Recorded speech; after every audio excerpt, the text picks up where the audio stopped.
the relation of the yellow color to the bilious substance being missed.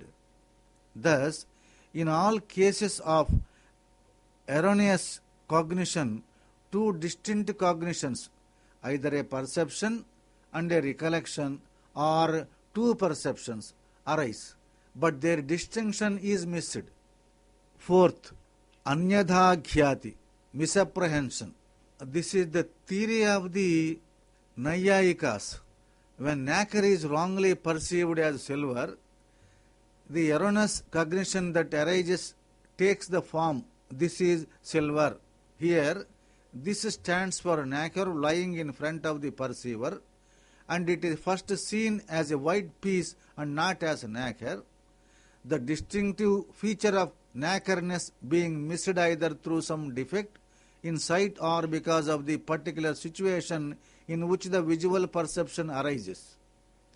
The visual perception of nacre as this arises in the ordinary way by contact of the visual organ with the object in front.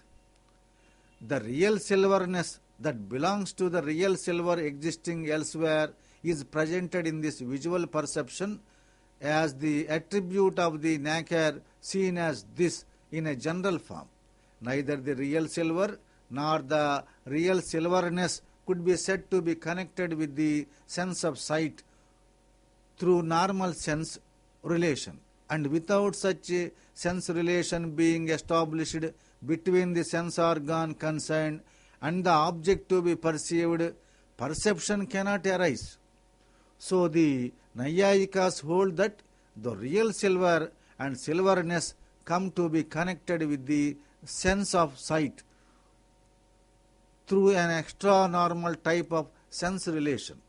Thus, according to the Nayayikas, the visual misapprehension of nacre as silver is an extra normal variety of visual perception. Fifth one, anirvachaneyaka ghyati. This is the theory of the Advaitins. According to this, the silver seen on nacre cannot be categorized as either real or unreal.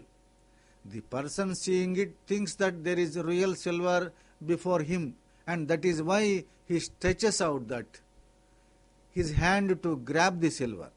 Similarly, the universe which is an appearance on Brahman is neither real nor unreal. As in the case of silver, the universe is looked upon by all as real until Brahman is realized. As a result of this superimposition, everyone says, I am a man, etc. This is mine. Thus, there are two kinds of adhyasa. This superimposition is described as naisargika, which means beginningless. So far, the interpretation of Prakatarthakara has been given. In his view, the objections raised are answered by the three expressions itaretara vivekena midhyajnana nimittaha naisargikaha. Vivarna and Ratnaprabha consider the objection that there can be superimposition of a particular object such as silver only if the person has previously seen real silver somewhere. He must have knowledge of the superimposed object as a reality. This is not possible in the case of the superimposition of the non-self, because the non-self is not real, and so he could not have experienced it as real previously. This objection is answered by the word naisargika, which means that the adhyasa is beginningless, and in each adhyasa the experience of a previous adhyasa is there. Moreover, it is not necessary that he should have knowledge of the real object. Even a person who has seen a snake only in the picture can mistake a rope for a snake. According to Bhamati, the expression itaretara avivekena answers the objections. The objection considered is that everyone is aware that the body is different from the self, and so superimposition of the body on the self is not possible.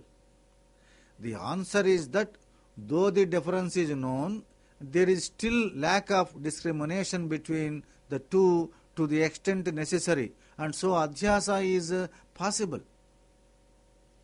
In the first part of Adhyasa Bhashya, the Lakshana or nature of the Adhyasa is described. The Adhyasa such as that of silver on nacre, etc. are not disputed by anyone. Only the mutual Adhyasa of the self and the not self is claimed to be impossible by other darshanas. The Adhyasa Bhashya has three parts: definition of Adhyasa, the possibility of Adhyasa, and the proof for Adhyasa. The definition is now taken up. The question is asked, Koyam Adhyaso Nama? What is this Adhyasa? This may be taken as a question by disciple eager to know, or as an objection to the theory of superimposition by an opponent, depending on the tone of the questioner. Both these meanings are intended here. The answer is Smruti Rupaha Paratra Purvadruštavabhasaha. The first word in the answer, namely Smruti Rupaha, is by way of answer to the disciple. The sentence consists of four parts: Smruti Rupaha, Paratara, Purvadrashta, and Avabhasa. The words Paratara, elsewhere, and Avabhasa, appearance, describe Adhyasa. The words Smruti Rupa, of the nature of, are similar to remembrance, and Purvadrashta, seen or experienced previously, describe the cause of Adhyasa. If a person or thing seen previously somewhere is seen again at another time, the place it is recognition, pratyabhigna, and not Adhyasa. If a person sees a cow somewhere and later on sees another cow at a different time and place, that is also not Adhyasa, but it is recognition of the same species.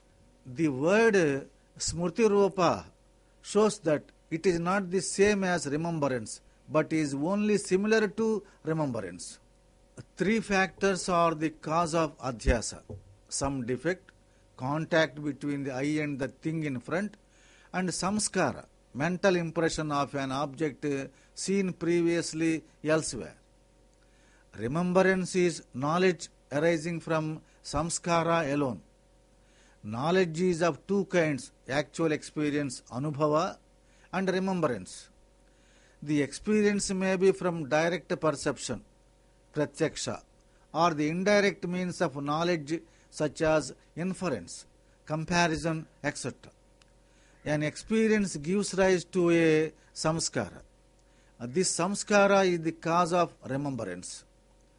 The point of similarity between Adhyasa and remembrance is that both are produced by samskara. The difference is that for Adhyasa there should be some defect as one of the causes, but not for remembrance. Contact of the eye with an object is necessary for Adhyasa, but not for remembrance.